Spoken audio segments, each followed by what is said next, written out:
Activity घेत आहेत, लोकही गर्दी करतायत, काय सांगा? शेवटी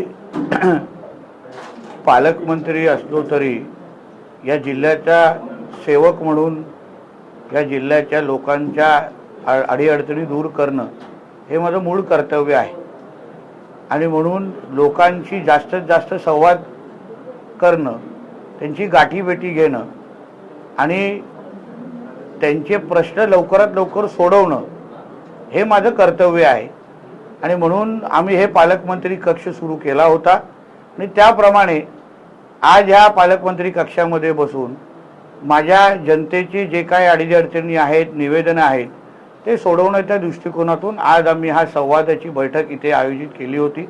मोठ्या प्रमाणामध्ये लोक आली, त्यांनी त्यांचे निवेदनावर आमच्याकडून न्याय मिळवून घेतला आणि असंच या जिल्ह्यामध्ये जिल्ह्याच्या जनतेशी सातत्याने संवाद ठेवणं।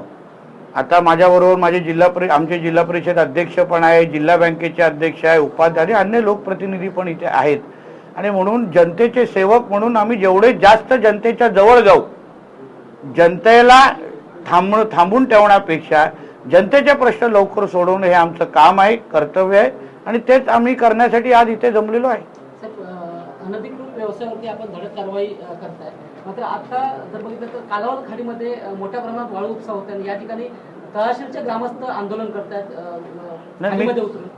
कालच त्या संदर्भात आमदार निलेश राणेजी असतील, मी स्वतः असेल, आम्ही सगळे शासकीय यंत्रणेच्या संपर्कात आहोत, महसूल यंत्रणेच्या संपर्कात आहोत। अनधिकृत अशा पद्धतीचा कोणी वाळू उपसा करत असेल तर आम्ही जिल्हा प्रशासन म्हणून आम्ही सहन करणार नाही, म्हणून त्या पद्धतीचे निर्देश आणि आदेश संबंधित अधिकाऱ्यांना दिलेले आहेत आणि म्हणून या सगळ्यावर करडी नजर आमच्या लोकांची आहे, म्हणून जनतेने निश्चिंत राहावं।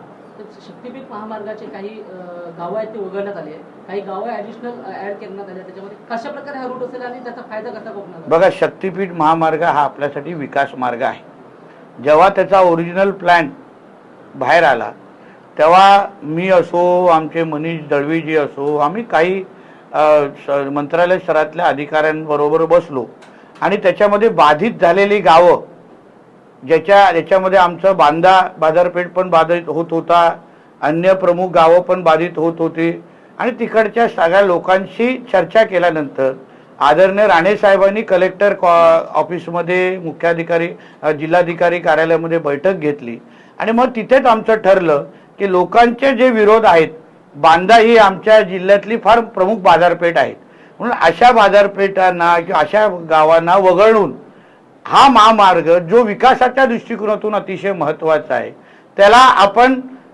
जो प्लॅन होता त्याचा जास्त फायदा गोवाकडे होत होता, कारण तो रस्ता निघतच होता डायरेक्ट गोव्यामध्ये। आपण सुचवलं की बाबा महामार्ग करतच असाल तर तुम्ही जिल्ह्याला त्याचा फायदा कसा होईल या दृष्टिकोनातून आपण पहा।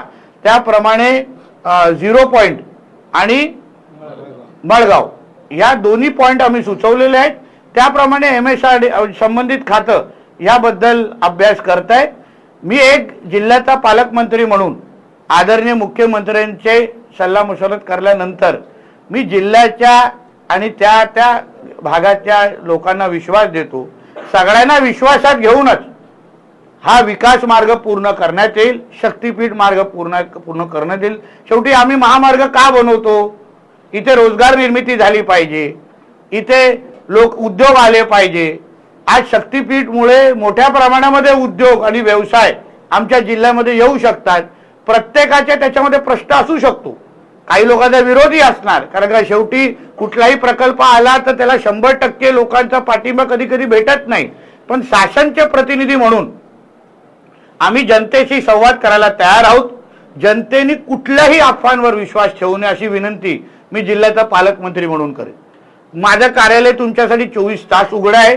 कुठेही त्यांची जी काही संघर्ष समिती असो, काही त्यांच्या लोकांमध्ये त्या भागातल्या लोकांच्या मनात काही प्रश्न असो, हक्काने माझ्याकडे यावं। मी त्यांना बसून 1 तास 2 तास पुरा दिवस त्यांना समजून देण्यासाठी तयार आहे। जेव्हा पण फायनल प्लॅन तयार होण्याच्या अगोदर, परत सांगतो, फायनल प्लॅन तयार करण्याच्या अगोदर ह्या बाबतीमध्ये त्या भागातल्या लोकांशी बोलण्यात येईल, प्रेझेंटेशन दिलं जाईल खासदार साहेब असो, आमदार जी साहेब असो, सरपंच असो, सगळ्या लोकांना एकत्र बसून असा असा प्लॅन येतोय हा दाखवण्यात येईल. त्याच्यामध्ये पण काही सूचना असतील त्याही घेतल्या जातील आणि त्या सगळ्यांना विश्वासात घेतल्यानंतर शक्तीपीठ महामार्ग आपल्या जिल्ह्यामध्ये होईल. म्हणून ह्याच्यामध्ये कुठलंच किंतु परंतु नाही.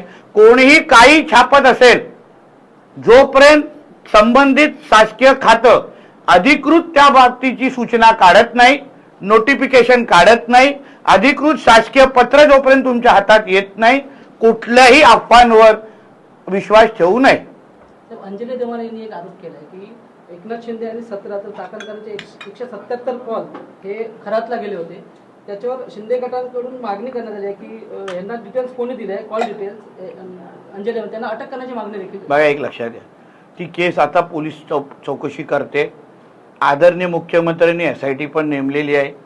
चौकशी सुरू होत असताना पोलीस प्रत्येक बारकाईचा अभ्यास करतायत. शेवटी ती केस का महत्वाची आहे, कारण की असंख्य माता भगिनी त्या भविष्याशी निगडीत असलेली ती केस आहे. खराची असंख्य माता भगिनींना त्या निमित्ताने न्याय मिळणार आहे आणि म्हणून कोणालाही काही बोलायचं असेल, काही आरोप करायचे, त्या SITला त्या संदर्भात त्यांनी संवाद साधावा किंवा माहिती द्यावी.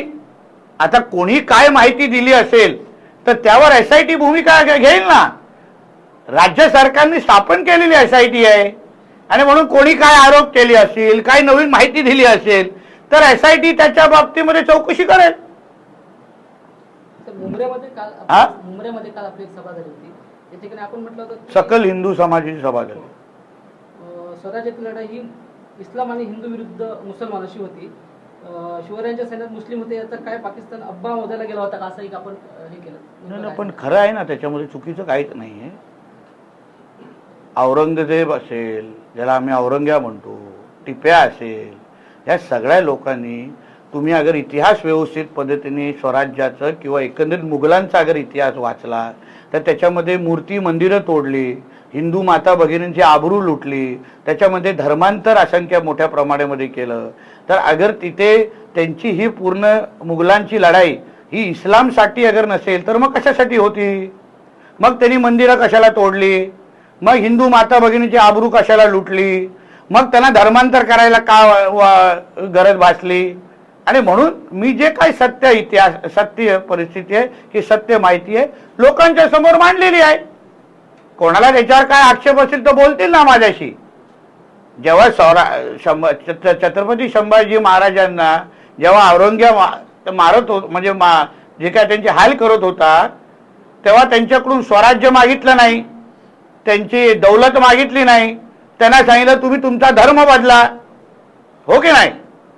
मग ती लढाई धर्माचीच होती. तेच तर मी काल बोललोय.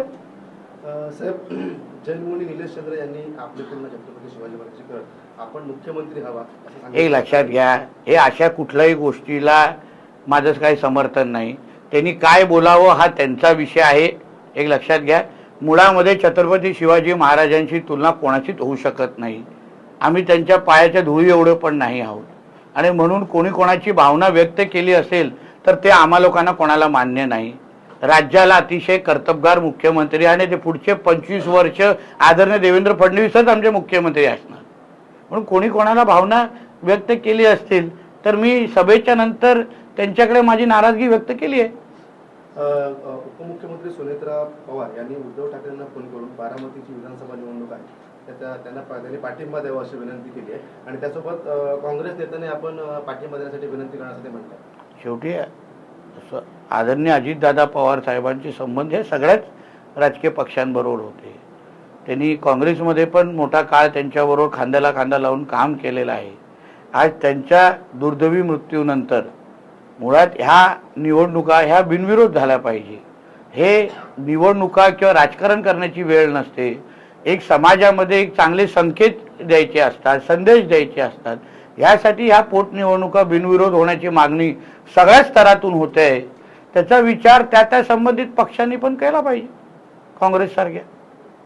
काल मुंब्राच्या सभेमध्ये आपण मुंब्राचे नाव बदलून मुंब्रा देवी असं करावं असं म्हटलंय. हो, कारण का तिकडच्या लोकांची, जसं इस्लामपूरचं नाव बदलून ईश्वरपूर झालं ते त्या भागातल्या लोकांची भावना होती की आमच्या भागाचं नाव ईश्वरपूर असलं पाहिजे. तसंच त्या भागातल्या मुंब्रातल्या राहणाऱ्या लोकांची भावना मोठ्या प्रमाणामध्ये अशीच आहे की त्याचं नाव मुंब्रादेवी असली पाहिजे आणि त्यांची भावना मी माझ्या भाषणातून व्यक्त करून दाखवलेली आहे. आता राज्य सरकारपर्यंत ही भावना पोहोचवण्याचं काम माझ्यासारख्या कार्यकर्त्याचं आहे आणि ते काल भाषणाच्या माध्यमातून पोहोचवलं. पुढे जाऊन पाठपुरावाही करीन.